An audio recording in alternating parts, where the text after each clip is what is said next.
ဘယ်လေးစာပေမှာဘယ်ထိုးရတဲ့ကြာချစ်လုံးထုတ်လိုက်ပြီတော့ကဲမားရတဲ့ကြာချစ်ပုတ်တယ်ကောင်းပါတယ်ကြာချစ်တော့ကဲစာပေမှာဘယ်ထိုးရတဲ့ဝေးပါနော်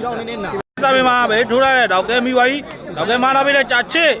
ဘယ်လေးထမိတယ်တော့ကဲပြန်မိတယ်ဟောင်းသွားတယ်နော်တော့ကဲစာပေမှာတော့ကဲထိုးရတဲ့ကောင်းမိတယ်ကောင်းမားရပြီတဲ့ဘယ်လေးတော့ကဲမိတော့မိတယ်စင်ထွက်သွားတာနော်စာပေမှာဘယ်ချက်ပြန်ဦးကမသိသေးဘူးဘယ်လေးထိုးရတယ်တော့ကဲမိပါတယ်ဘယ်လေးပြန်ရတယ်တော့ကဲစာပေမှာနော်အမှတ်ကတော့9 point ပါတော့ကဲထိုးရတယ်ဘယ်လေးတလုံးထုတ်လိုက်ပြီကောင်းမာလာပြီလေပါလာတယ်တော့ကဲပြန်မာတယ်ကြာချစ်ကောင်းပါတယ်ကြာချစ်တော့ကဲစာပေမှာတော့ကဲထိုးရတယ်ကောင်းမိပါပြီကောင်းမာလာပြီလေဘယ်လေးကောင်းပါတယ်ဘယ်လေးစာပေမှာဘယ်ထိုးရတဲ့ကြာချစ်တလုံးထုတ်လိုက်ပြီတော့ကဲမာလာတဲ့ကြာချစ်ကောင်းမိတယ်ကောင်းမာလာတဲ့ဘယ်လေးမတော့ကဲပြန်မိတယ်ကောင်းပါတယ်တော့ကဲ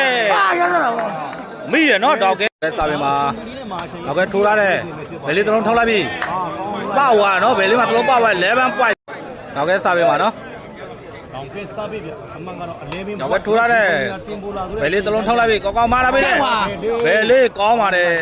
ဘယ်လေးစာပင်မှာထိုးရတဲ့ဝေးသွားပါနော်တော့ကဲစာပင်မှာတော့ကထိုးရတဲ့ကောင်းမိသွားပြီကောင်းမာလာပြီလေဘယ်လေးတာရပဲဘတ်သွားတော့ကောင်းဘယ်လေးစာပင်မှာဘယ်လေးထိုးရတဲ့တော့ကဲမိတယ်ဘယ်မာလာတယ်ပါသွားပြီကောင်းလာတယ်ပြီးဆုံးသွားပါပြီနော်ဘယ်လေးတို့ကောင်းလို့ရတဲ့အနိုင်ရရှိပါတော့ဒီနေ့ထွန်းမူလီမှာတော့နှစ်ပွဲလုံးကိုကောင်းဘယ်လေးကောင်းပေါင်ချိန်ကအနိုင်ရရှိသွားပါနော်